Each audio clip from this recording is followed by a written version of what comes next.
Welcome back to Heal, Healing, Empowering, Accepting, and Living, a podcast sponsored by Changed by Fire.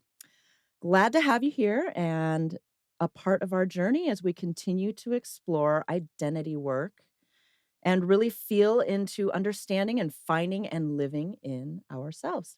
My name is Jen Severance, and among many other things, I am a burn survivor.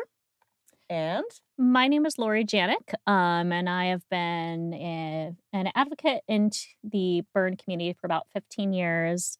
I'm also a current holistic trauma therapist.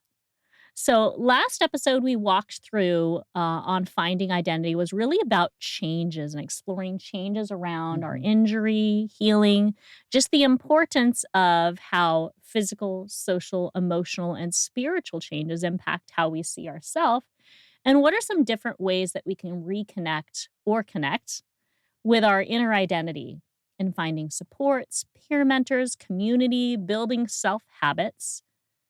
And then how much you have utilized that connection continuum tool we shared at the end, feeling and noticing where you might be living protectively and taking steps moving towards that space of connection on the inside and out. We would love to hear about how you are continuing to find, explore, and build connection in you. Yes. And today we are stepping into our fifth episode Yep. of Finding Identity. It's a huge topic, so we could probably go on forever. We just didn't want everyone to have like 30 episodes. That'd be a little crazy. Oh, so finding identity, building confidence in me. How might you have noticed your injury, your healing, affecting your sense of confidence and strength in yourself? And how can you start to address that and bring in a more confident you? So let's work together on that and let's get healing.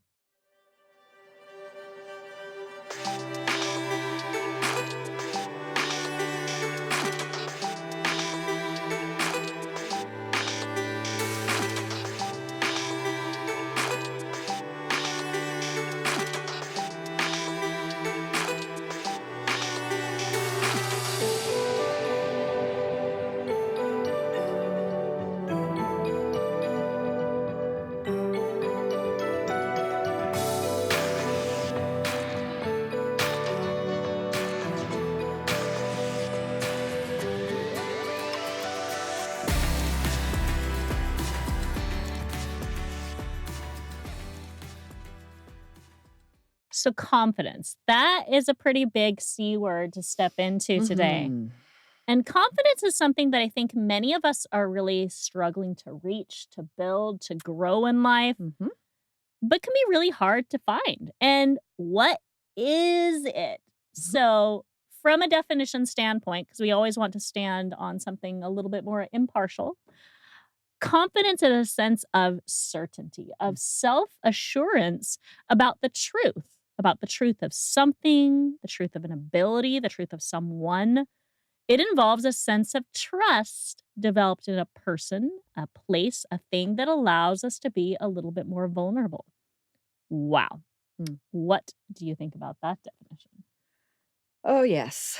Confidence. Let's get into it, shall we? Confidence, it's like how you carry, how you feel about Yeah. yourself. It impacts so many things in life, your sense of self, your sense of motivation. So, if we go off of this definition, in order to be confident and to develop it, you have to have a sense of certainty or Mhm. trust Sure. or build it. Well, no wonder so many people struggle with this character trait. How much certainty and trust can we find in the space of the world that we're living in today? It's, I mean, I'm just saying, it's a struggle looking externally, but what if we Yes, start looking more internally? absolutely. We have, I think, a lot more control about what goes on inside than outside. So it's a really good place to start, isn't it? If we take a look at ourselves, what are the things that we tend to struggle with on a day-to-day basis? Um, I mean, gosh, where do we begin? I mean, just confidence as a general Confidence is confidence one, is right like how there. we look, how How we we look, appear, how we interact with patience. people. We could could go on and on. But what about the things, that function on a daily basis within ourselves that maybe we don't always notice? Although, a lot of us moving through the world is just automatic, right? Uh-huh. So we got our breathing, our heart rate, digestion, muscle function, movement, focus and concentration. We talk a lot about that. Um, Problem solving. Yeah, our Um, brain's constantly always working under the radar, and we don't even think about how yeah. much it's doing. Oh, for sure. Absolutely. How we're reacting to the world around us, the people around us, our environment. I mean, wow. There are so many things happening constantly around us, no matter what we do. If that doesn't build trust. Then what does?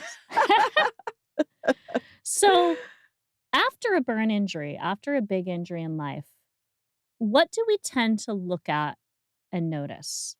Often it's those Hmm. external pieces of how we're living. What's our wound look like? How's it healing? The scarring, the changes in our routines, school, work, home, going to therapy, movement, additional support needs, huge changes and shifts to our system. But how often does looking at these affect our ability to see the internal stuff that we just talked about that's happening? Hmm. And remember how our brain works. We've talked about this before. Our brain works based off of what we feed it. What are we giving it? What are we noticing? What are we looking at? What are we fixating on? Mm. And our brain has that natural negative bias because it wants to protect us from danger. So it's going to see the danger that we feed us. So, what happens when we give it some of that positive insight of what's still happening? Okay, I'm having a dressing change. Mhm. But what if we instead looked at, oh my gosh, my wound looks horrible. It looks awful. I hate this. Wow, okay, so it's a little smaller than it was Mhm. the day before. Or when we go to therapy, I hate going to therapy. This is the hardest thing. I don't like it. Wow, I can walk 5 extra steps than I didn't walk the last time I was here. Mhm. What about I hate this injury. I've changed. I'm different. This is hard stuff. I don't really like some of the things that I'm having to do right now. But look at where I'm at today versus where I was at yesterday, last week, last month. Yeah. You're bringing me back to when I was first burned, and, we've talked about this before on the podcast, but I had a fainting disorder, and after after I was out of the hospital and the first couple times I showered, Mhm. speaking of the power of the brain, I would look down, we'd take all the gauze off and I'd look down and that fainting would come and that was my body's Mm. autonomic response to, "Oh my god, look at," and it was that same sort of a negative, Mhm. "Look at that, that's horrible," and I started to step out of that and just like you said, look at it and go, "Oh, look, it's gotten better. There's patches of skin coming in." Mm. And and the journey going forward became a little more of seeing the healing instead of seeing the injury. Huh. Yeah, and the fainting stopped. It was a much more positive experience going forward. I love that. Yeah. Such a directly, like, applicable, like, noticing as well too Right. of it's like your body immediately responded to a Mhm. danger space Yes. before you even really kind of, like, put the pieces together, and then you realized a way to effectively shift that. Yeah, Huh. exactly. In practice. Look at that. So building and maintaining confidence isn't an easy thing, but it's also possible, evidenced by just what you were talking about. It really requires us, though, to notice that positive, to notice the reality of what is happening right now, here in the moment, and to just see a sense of growth and encouragement that we can build that trust on. That Mhm. means building our awareness, just like what you talked about in the Yep. shower, and being aware in the moment where things were at versus before. Building an awareness of ourselves outside of our burn injury as well. Because Right. remember, this injury, this circumstance, this situation is just one factor in who you are and what Yep. you can identify with. And it may feel like a really big thing and insurmountable at times. And how do you address it? How do you move with this? How do you live with this? But it's not the only thing that makes you you. Mhm. your inner functioning, your ability to have, to share emotions, your ability to connect, interact with others, have relationships, your intellect, your smarts, in Jen's cases, your humor, So they true. all remain intact through the burn injury. Yep. So, how do you grow that confident you that might have gotten a little hidden by the burn injury, by the impact, by that physical healing focus right now? We're going to review a few confidence strategies that might be helpful in rebuilding that internal sense of trust and confidence that's going to get you to those spaces beyond just your burn. Yeah, absolutely. So let's see. So first, we've got taking care of your body. Um, it's hard to feel good about yourself in your body if you don't take care of it. And this is for burn survivors and everyone else. Hmm. Um, Often, an injury, a big life event, can shift your focus to wound healing, bandage changes, surgery, therapies, Mm. and outside of some of the daily care needs that are like little daily kindnesses for yourself. Practices of daily self care are directly interconnected with uh, our levels of self confidence. Hmm. So, like getting all of your nourishing foods, eating well, that's taking care of your body, moving daily, practicing mindfulness and meditation, allowing for solid sleep patterns. I know that's hard for some, but doing all of these other self care things can really Hmm. help with achieving that as well. And when you make you and your self care a priority, as well as your injury and your healing in that, you are sharing with yourself and others that you matter, which increases that confidence you feel, and others will see it too. And it's that kind of under the radar wiring as well too. When Mhm. you tend to you and take care of you and prioritize you, what is that underlying message you're giving to you? Yeah, I matter. I matter. I'm okay in my body. I can be safe in my body. Absolutely. There's this song from my hippy dippy days back in the 90s, but it says, "The body is the temple of the spirit." And I always think about that with taking care of myself Uh-huh. and taking care of our body, that it's housing this wonderful thing that is you. And so taking care of your Mm. body is basically taking care of this wonderful temple that houses your soul. So all Mm. of these external things that you might not think, I'm gonna eat a burger and fries and milkshake, and which, who doesn't want to do that sometimes?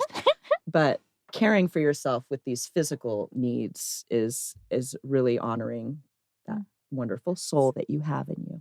It's an honoring as well as a need. Yeah, I like that. for sure. So, number 2 of Mhm. our tips, shifting from comparison Mhm. to curiosity. This is a fave part for me and actually something I talk a lot in my clinical practice with other people around me because comparison is just, it feels like it's just a constant part of the human experience. We notice that we're different than other people. Yeah. And when we're different than other people and we notice those differences, how often do we compare? And when we compare, newsflash, we always come up as less than. Yeah. I'm not as smart as, I'm not as strong as, I'm not Mhm. as talented as, I'm not as thin as, even, I'm not as healed as. I'm Yeah. not as healed as so and so. Well, I'm not as kind of like invested in myself as so and so. Every time we compare, according to social comparison theory, other research that has been done, we dampen our own system. We start bringing more of that sense of danger and disconnection towards ourselves because we're saying other people and how other people are living is more important than us. Yeah. We're bringing that into awareness. We're going that negative route. So when you notice yourself comparing, because we're all going to do it, how about shifting towards curiosity? So, example, instead of, man, this person's leg, their burn is healed just so much better than mine is. I wonder, going the curious route, why it matters so much to me that my leg and my healing match this person in their journey. What might I be needing now in this moment? I wonder what's going on with me that I'm so concerned. So notice I'm pulling back into myself. Mhm. Curiosity brings you from comparison, from that less than root back to yourself and your needs. Yes. And that's so important, and it's in very with that specific example as well, because I've done the same thing where with other burn survivors, I'm going, "God, their skin looks so different than mine. Mine is healing so Mm, differently." We're all different. And yeah. there's just you just can't do that. You can't compare yourself. And there's also the negative, I'll never get to Ooh, there, or I'll never. yeah. Also, That's a big it puts this comparison. big wall up instead of, but why not? So, Mhm, like, looking in and mhm. seeing, I'm well, curious why hmm, I'm feeling that I'm never gonna go here. yeah, Where's the block in my own system that's making this feel so impossible? indeed. Hmm. Self-limiting behaviors. So are we on to number 3 now? Yes, ma'am. Surround yourself with encouraging persons and environments. This This is is a why good we one. do this Oh, look at us together podcast. supporting each other. So, yeah, but really safety is built on the inside and outside Mhm. together. Our neuroception, big word, meaning our sense of safety, is built out of our felt sense of safety in our bodies, in our relationships, and in our environments too. All of them matter. And our sense of safety directly interconnects with our sense of trust and confidence. So they're all kind of linked together. So Mhm. take a look at the people and places that you interact with daily. How are they responding to your burn injury and your healing? Are they supportive and encouraging? Are they willing to be helpful and work with you where you are right now? Or are they critical, demeaning, not involved, not very present? So realign where needed. You want to talk about that? Realigning where I needed? think that's such a valuable thing to be mindful of in terms of kind of rebuilding a sense of safety in your life Mhm. and in yourself. It's not only what goes on in here and kind of what we give here, Yeah. but that's found in our environments, that's found in our relationships. And many people may be fearful of the losses that may happen Mm, if they recognize, well, this person like is in my family, but they're constantly like telling me I'm doing this wrong, I'm doing this wrong, mm. I should be doing this, and they're bringing this negative damper to my life, but I don't want to lose them.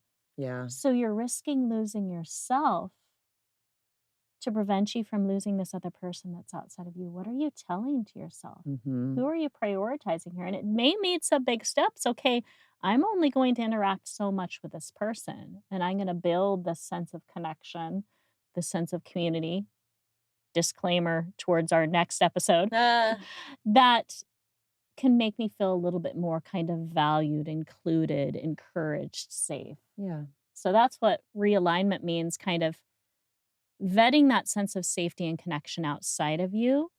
And if it's not matching and building you, then taking a shift. Yeah. How can I limit what's pulling from me and build what's bringing towards me? Yeah. That's great. Being kind to yourself. So that's our number 4 kind of strategy. One of my favorite aspects of life, and people who know me know this, self compassion. I love Yes. self compassion. Treating yourself with kindness in all situations.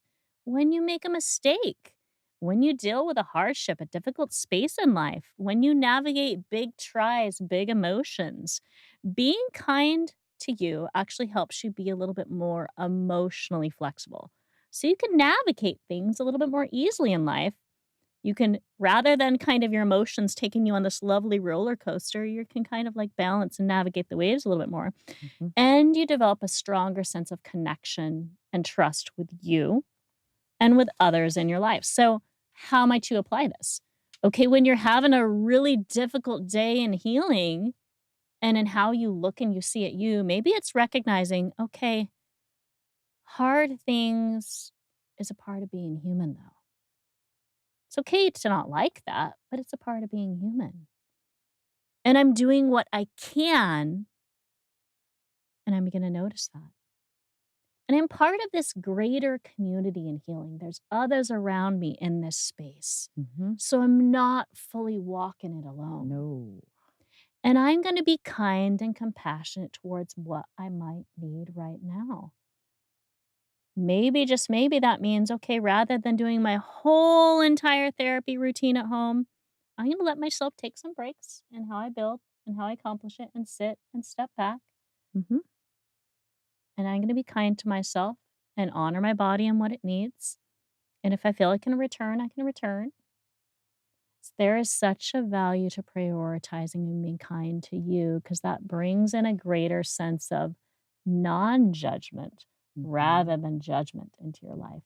Safety rather than danger, connection rather than disconnection. Yeah. And, one of the ways to start practicing that self-kindness is to practice encouraging self-talk. So that kind of leads right Mhm. into this one. One of the greatest hindrances in the world, internally and externally, is negativity and discouragement.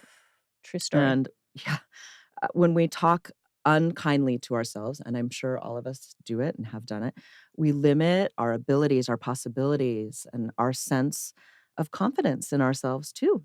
And we all do it. Like, I've had times in my life where, you make a mistake and just go, "Ah, stupid. Oh my God, I can't believe I did that." Mhm. And I've seen friends and loved ones do that. I hate it's funny because you hate to see your friends and loved ones do it, and Mhm. you We wanna be tend like, to "Don't do speak that." up more about those Right, situations but then too you than do our it to own. yourself, and you're like, "I deserve it. I'm an idiot," you Mhm. know? No, we have to be kind to ourselves about these things too.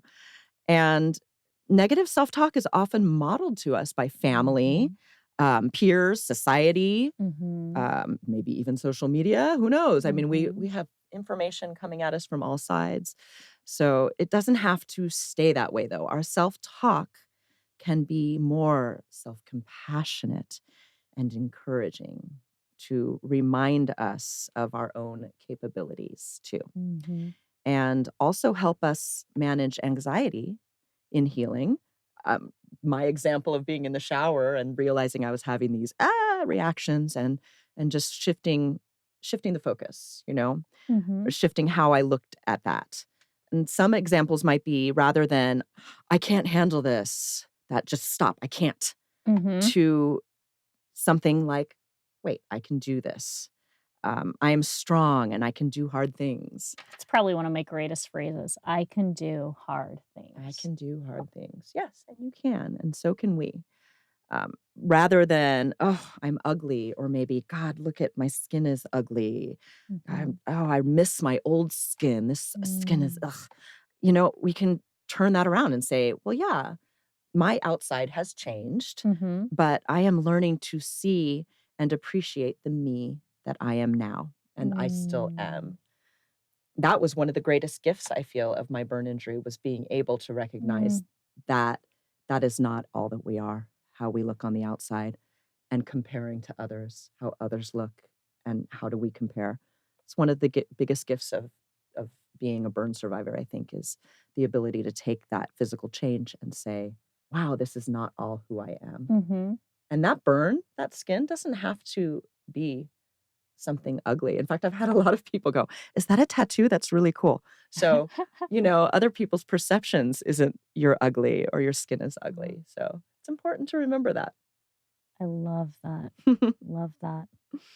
You've really, I think, definitely through your injury exemplified this sixth strategy of facing your fears. Mhm. Facing the things that you Yes. fear and finding a sense of support in how you face them. And it's really easy, I think, after big traumas, life injuries, to limit how we live our lives and our healing, to avoid facing other people, doing additional therapies, doing surgeries, going back to school, going back to work. Mhm.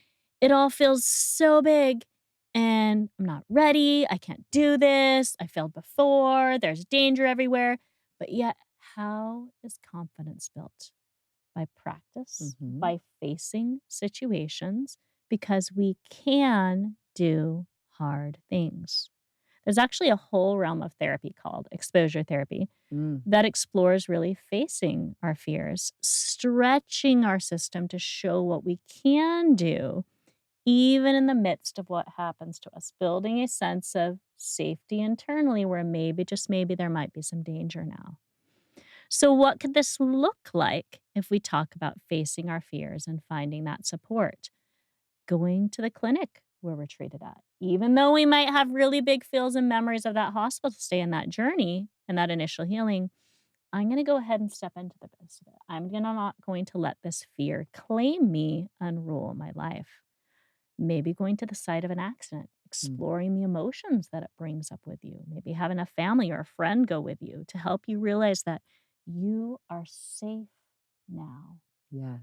Maybe some of that facing can even be, I'm going to go into the hospital and talk with the staff, with others about healing. I'm going to join as a volunteer, as a support in a mentoring and in a SOAR capacity. I know that's something that you've done. So bringing Mhm. a sense of value to maybe what was a fear or a big situation and building a sense of support in healing and confidence in where you're at now. Yeah, absolutely. Oh, goodness. Yep.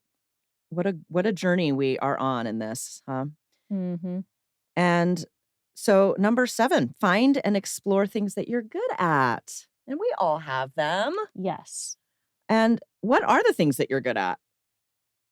I mean, I think that in healing there's such an opportunity to find the things, Change by Fire does a lot of little get-togethers where we do little artistic things, but there are so many little outlets that we can find what we're good at, and we don't need to be the best in the world, but having these outlets is so good for our soul and our feeling of well-being, right? Mhm. Finding out, like, and even those they could be, like, characteristics, like, I'm really Mhm, good at, like, humor, I'm really great at patience, at kindness, mhm, but it could be basic things, like, I'm really great at doing hair, I'm really yeah, great at cooking, even but, like, things in your healing, like, what about things in your healing that you learned that you're really good at? yeah, I'm really great at motivating and encouraging other people, like, in the hospital hallway around me while I'm doing my therapy and as they're yeah, doing theirs. I'm mhm, really great at learning how to do my own dressings and kind of navigating that on my own. yeah, yeah, and yeah, day to day, just your day to day, how are you at being kind to others, of encouraging others, and when we do Mm. that, how much it helps, it sort of shines back on you, I think, when you're able to give back to others. Yep. So, basically, you notice when you are good at things, you start to feel better about yourself, more confidence in you, your strengths, your beliefs, your satisfaction. How can we Mhm. apply this post-injury? And maybe you realize that you're really good at taking your pain meds daily. It can be just Mhm. little things, following through on your therapy, your healing needs, which I know for sure, um, with physical therapy, just getting that done, setting Mhm. aside 10 minutes to do your stretches or your exercises to build back strength. Um, Taking the steps to return back to school or work, Mhm. encouraging and motivating other survivors, in healing. So notice that. Notice the little baby steps you're taking towards healing and being a better version of yourself and getting things done, Make it a point to step into recognizing and exploring what you're good at and Mm. what you're enjoying and step into that confidence build. I love that idea, and I love the idea too of just that confidence in what you're good at within the Mhm. context of your life, because you do have a life outside of that injury, and in the Yep. context of your healing. It's kind of like a dual aspect there. Mhm. So, number 8, kind of our last strategy tip surrounding confidence building is around goals. So, setting realistic goals for you and celebrate when and as you take steps in achieving them. So, part of goals work and part of kind of movement forward in life, as much as people may not like to admit, it involves making mistakes, making adjustments, Mhm. making failures. We don't always talk about that part, but that's a real part of the human experience. So, taking a look at your goals for you in the midst of your injury or healing experience. Maybe on the immediate, it's just, I want to heal this injury. I want to get out of the hospital. I want to go back to school. I want to go back to work. But beyond that, how might you want to kind of use yourself, use your brains, use your body, use your life and apply it and make a sense of meaning in you and where and how you're living? Mhm. What is yet still possible for you? Most things. So recognize that, and find the supports that you can share and talk about your goals, your dreams, your progress with. The people that can be, your cheerleaders along the way. So it's that team we build around us and those recognition of, okay, I want to, go ahead and give a presentation about my injury and healing. I want to, shift and become a motivational speaker or whatever it might be. Find people who can share and support that, encourage you, check in with you, collaborate with you, and celebrate your successes, your growth as well. Each little piece, each little part is a bit of motivation and a bit of that confidence build. Mhm. So, our takeaway tool. Every episode, we like to share a little bit of a takeaway tool, something that you can use that relates to whatever it is we're talking about. I am really excited about this one, just because I really appreciate the value that this tool and where this tool came from. So, this tool came from the Phoenix Society for Burn Survivors, which is an amazing global resource of burn survivor and family supports and healing through an injury. They do support groups, they do their own podcasts, they do some amazing community events, education resources. And years ago, they came out with this tool called Steps. And I used it a lot with individuals going back to school, going back to work. So I think that this would just be a mindful way to introduce or maybe reintroduce this to you as a way to practice and build on your own level of confidence in yourself and whatever you might be facing in life. So, STEPS is an acronym. It stands for self talk, tone of voice, eye contact, posture, and smile. So, we're going to walk through these. So, self talk, what we say, what we believe about ourselves when we look in the mirror, when we enter an Mhm. interaction, when we enter a setting, our tone of voice. Are we friendly? Are we enthusiastic? Are we gentle? If I every podcast was screaming at Jen, she probably would back away from me, not want to keep coming back and recording podcasts with me, and it Mm. would not be a really confidence building I'm really interaction. glad you don't do that. Eye contact, when we look at ourselves, when we look at others in the eye, you get a Mhm. greater sense of a person's being, identity. There is a confidence building piece. Yep. Posture. Okay, so there's a difference if I'm slumped over than if I'm standing upright Yep. and my shoulders are back. Definitely as human beings, we tend to always wanna put our shoulders It's a here, and protection it's such mechanism. yeah, yeah, like, this is Mhm. actually one of another, like, fun little clinical strategy I use with my clients. Is just like collapse, upright, and you get just different sense of your being when you're Yes. upright. And then last one being smile. Having a warm and kind smile, even just slightly lifting the corners of your mouth up Yep. is an encouraging and a settling thing. So we're gonna practice this today. And maybe you're in front of your mirror and you're practicing and you're rehearsing. Maybe you're imagining a situation ahead, going back to school, going back to work, you're walking into a difficult presentation you might have, whatever it is. I want you to go ahead and walk through these steps. So self-talk. I'm a little scared, I'm a little nervous, but I know I can do this. I can do hard things. Tone of voice. It's gentle, it's encouraging, it's kind of this medium tone. Eye contact. You're looking at whomever is in this situation with you or at yourself in the mirror. Posture. You're standing upright, your shoulders are back. And then give me a smile. Give that situation a smile. How do you feel now? How does this affect how you feel about you and the confidence you're bringing into this? That is very resonant with me, and I actually Mm, have worked on it because 'cause we've talked before about neurodivergence, and, I didn't notice until late in life, and I'm working in a retail, environment that I have to interact with a lot of people, and I noticed I wasn't it was very hard for me to make eye contact. But let me be the testimony that now, almost all of that, I'm greeting people, I'm looking them in the eye, I'm smiling. Mm. So, um, it it's totally possible. However you might feel about yourself or like, "Oh, I don't like making eye contact with people."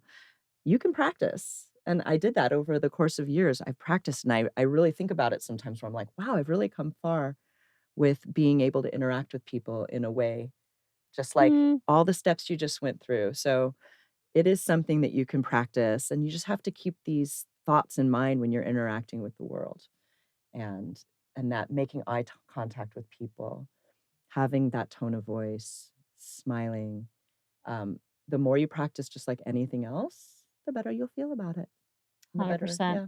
Mhm. Practice is that confidence builder too. Absolutely. So, this podcast, as I mentioned at the very start of the episode, is sponsored by Change by Fire. So, a little about Change by Fire. Change by Fire is a 501(c)(3) nonprofit that supports burn survivors, their families, those in the burn community, heal and regain a sense of connection, community, and just sense of self, safety in their self post injury.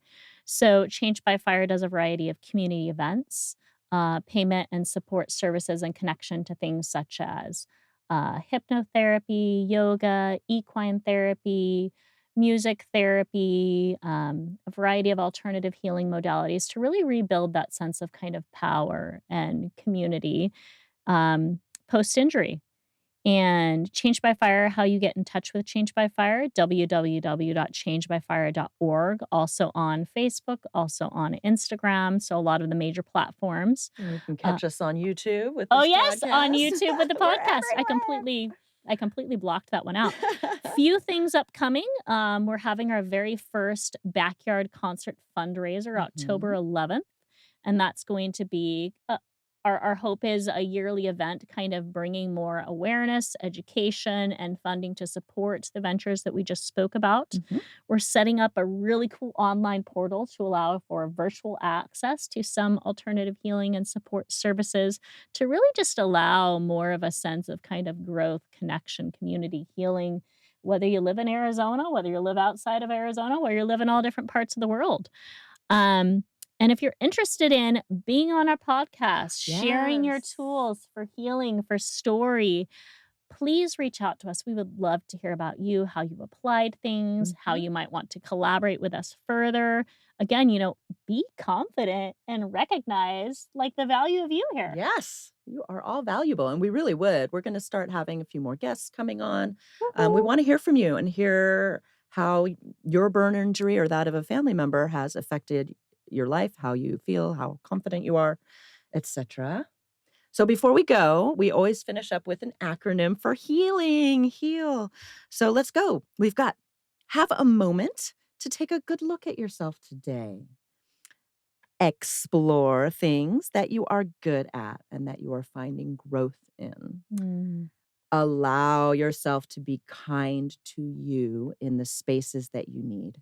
And let yourself stand upright and lead your system. Be that confident you. So until next time, we can't wait to see you on the next episode, and you have a great day. We'll see you soon. Yay. Bye bye. Bye.